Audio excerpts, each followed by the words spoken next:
So we're at 77.4 Des. 77.4.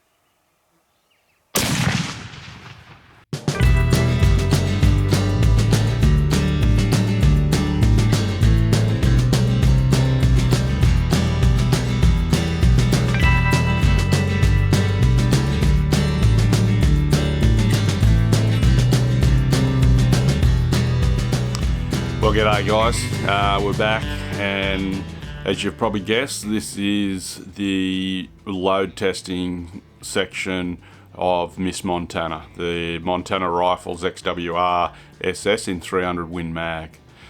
Over the last 3 to 4 weeks I've been away a few times, and we've shot off the 10 shots and done the string test, which were 0.2 grain increment above each other in powder charge weight, and chronographed those.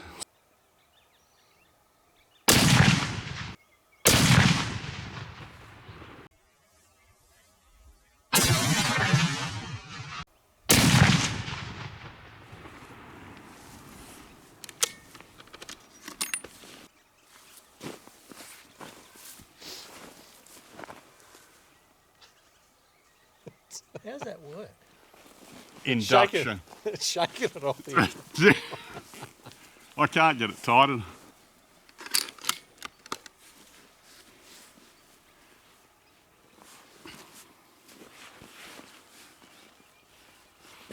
The old shoulder's starting to feel it now.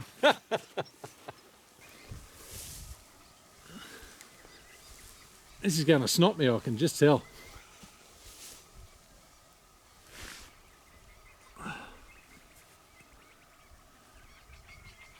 You good? Yep. Yep.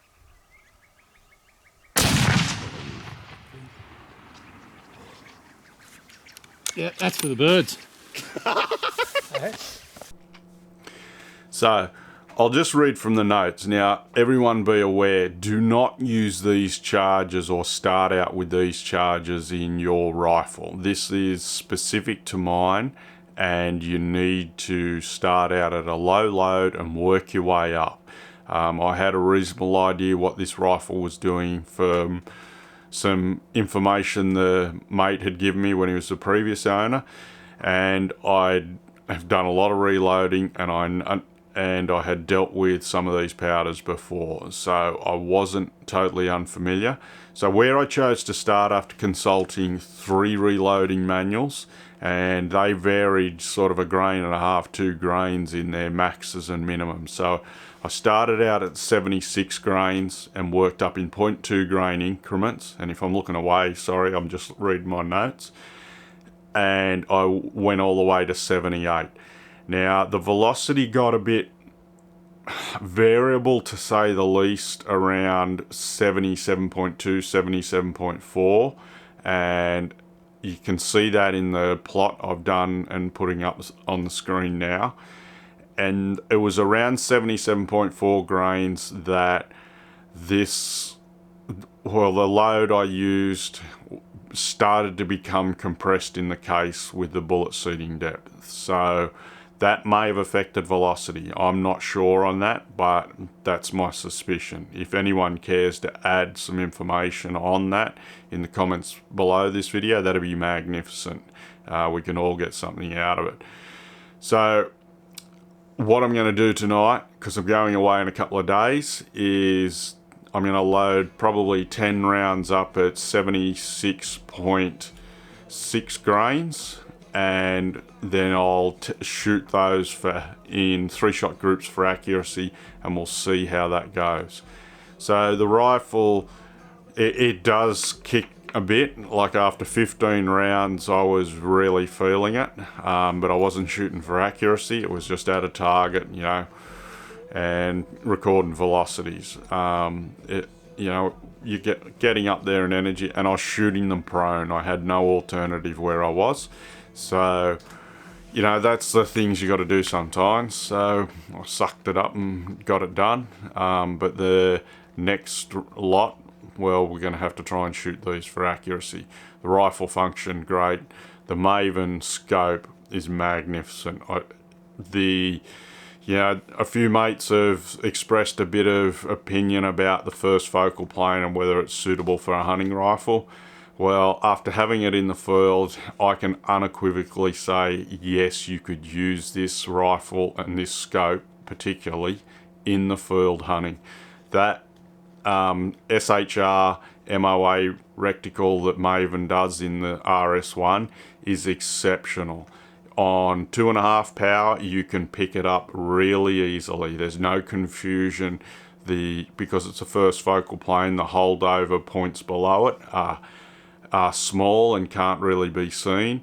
And in actual fact, it's more easily able to be seen on 2.5 than the reticle in my Z6 2.5 to 15 by 44.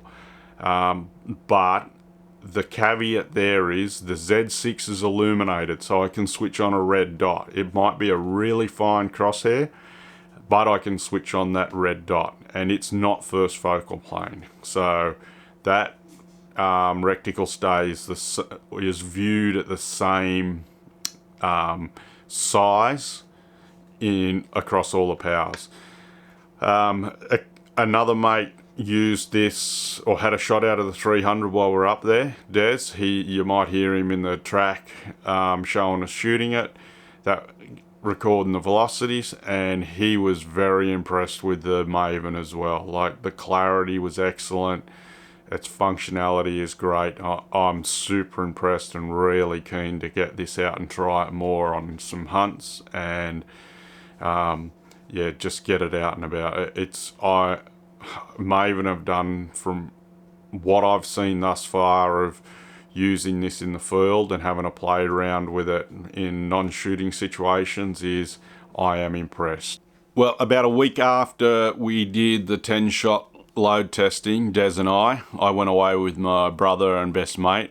We had quite a number of new rifles to sight in and run in. So we fired a whole lot of rounds over the first day, and one shot, one clean, running rifles in.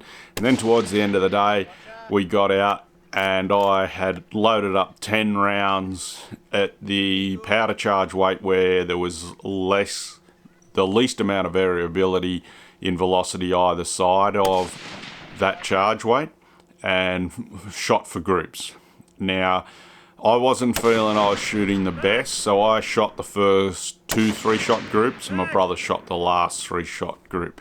Now, we were landed about similar. He shot a bit better than me, but he probably doesn't like shooting the bigger kickers as much as I do, but he did a damn fine job, and he's always right on the money with calling his shots and making sure he's dead set steady, and his trigger brake is incredible. So where did we end up? Well, the groups weren't as tight as I expected. We were probably running around 1.5 inches to 1.25 inches. So what conclusions do I draw from that?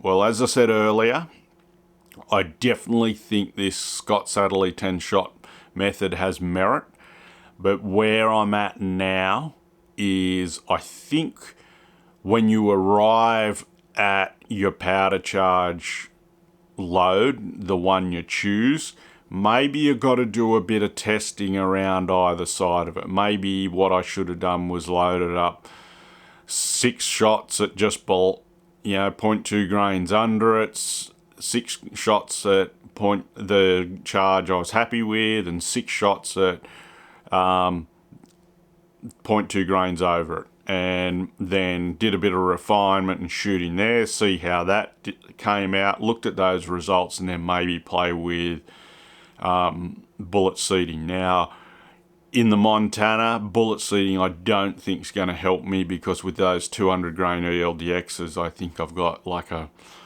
1.28 millimeter jump to the lands. So, and I'm as long as I can go to get effective feeding out of the magazine. Now, I say that in that rifle has a false back in the magazine box, and that could be removed, but I wasn't prepared to modify the rifle at this point in time, so I've left that as it was. If I did, I could be probably loading right on the land, or 5/10 hour off the lands, and then walk back off the lands a little bit and play around with load development there. Something I knew little about and learned about late on in the piece. It's also proved that the bedding and the trigger tune and all that is really good, because the rifle shoots very consistently, and it's shot consistently with two different shooters. Quickly on the MAVEN, so far Des shot it, as you saw earlier on the video. Matt has had a shot at it. My brother's had a shot out of it. Everyone thinks that MAVEN is a really good scope, and what's impressed everyone that's picked it up and had a look through it thus far is the SHR reticle in it, which is similar to the Leupold, Boone and Crockett reticle. So finally, where am I at with Miss Montana?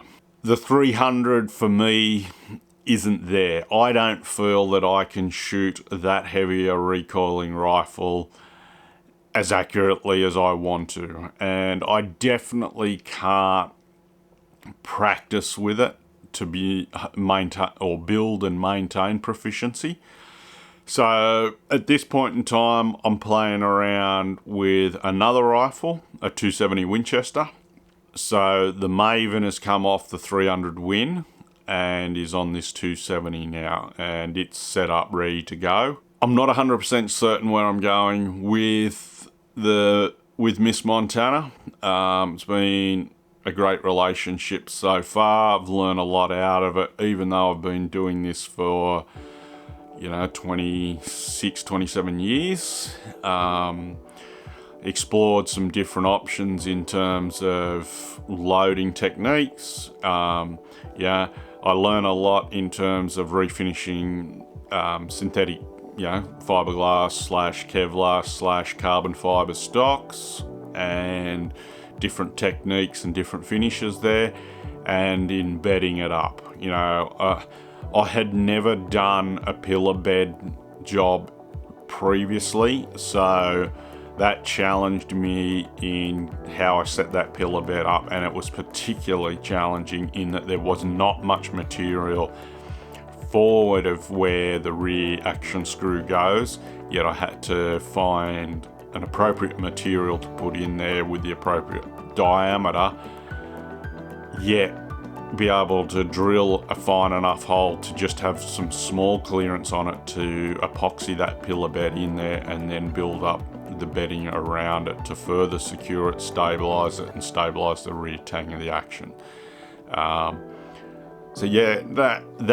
took a lot of thought and a lot of patience in getting that set up. So I'm really happy with how that went. For Miss Montana, I think that's about a conclusion at this stage. She may get revisited later on if I change my mind, but for me, I think I've found my mark on what I'm comfortable with rifles, and that's around that 30-06 level is probably the upper end of my limit. I don't think there's anything to be gained by saying, go and shoot a 338 lap or a 338 Win mag if I don't think I can shoot it accurately enough. Thanks a lot for following along on this series. There's plenty more videos coming up. On the podcast, there's a couple of interesting podcasts coming up with Australian manufacturers of gear related to hunting and shooting. Once again, thanks for your support, and spread the word.